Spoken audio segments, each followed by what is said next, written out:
জাতির মুক্তি সংগ্রামের ইতিহাসে ভাষা আন্দোলনের গুরুত্ব অপরিসীম। এই আন্দোলনের মধ্য দিয়ে একটা অসাম্প্রদায়িক গণতান্ত্রিক ভাষাভিত্তিক জাতিসত্তা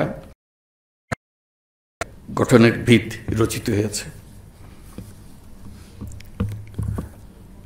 রাষ্ট্রভাষা বাংলা, এই আন্দোলন বাঙালির মাতৃভাষা বাংলার মর্যাদা রক্ষার জন্য সূচিত হলেও এর মূল চেতনাটি ছিল স্বাধিকার প্রতিষ্ঠা করা।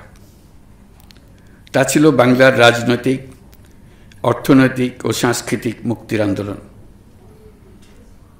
তাই বাঙালির কাছে ২১ মানে মাথা নত না করার দৃঢ় প্রত্যয়। ৫২-র ২১শে ফেব্রুয়ারি তাই শুধু বেদনার্ত অতীতকে স্মরণ করে অশ্রু বিসর্জনের দিন নয়, বরং এক অবিনাশী প্রেরণা, সকল ধরনের অন্যায়, অবিচার, ষড়যন্ত্রের বিরুদ্ধে রুখে দাঁড়ানোর বীজমন্ত্র।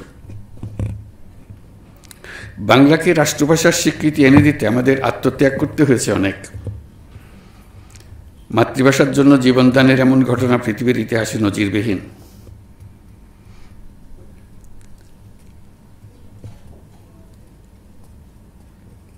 আমরা এই স্বীকৃতি জাতি ধর্ম নির্বিশেষে সকল জাতিগোষ্ঠীর মধ্যে মাতৃভাষার চেতনা ও মর্যাদা রক্ষার প্রেরণা ও চেতনার সাথে প্রাতিষ্ঠানিকতার সূত্রে ২০০১ সালের ১৫ই মার্চ ঢাকায় আন্তর্জাতিক মাতৃভাষা ইনস্টিটিউটের ভিত্তিপ্রস্তর স্থাপিত হয়।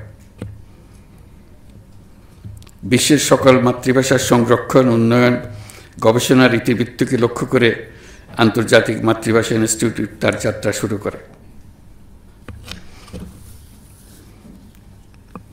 মাতৃভাষা যে কোনো নৃগোষ্ঠীর ইতিহাস, অর্থনীতি ও সংস্কৃতির বাহক। মাতৃভাষার সঙ্গে সকল মানুষের আত্মার সম্পর্ক। মাতৃভাষার পর মানুষ যত ভাষায় আত্মস্থ করুক, সেসব নতুন ভাষায় যতই পারদর্শিতা অর্জন করুক না কেন, মাতৃভাষাকে তার হৃদয়ের গভীরতা থেকে সরাতে পারে না। পৃথিবীর প্রায় সকল দেশে, নানা দেশের নানা ভাষার কিংবা হাতে গোনা কয়েকটি দেশের কিছু মানুষ নাগরিকত্ব গ্রহণ করে কয়েক ধরে বসবাস করে। নতুন দেশের ভাষা তাদের দৈনন্দিন জীবনে ২৪ ঘন্টার ভাষায় পরিণত হয়ে যায়। তবু সেই ভাষা মাতৃভাষায় পরিণত হয় না। তারা নিজেদের মধ্যে একত্র হলেই উৎসাহ সহকারে নিজেদের মূল ভাষায় ফিরে যায়।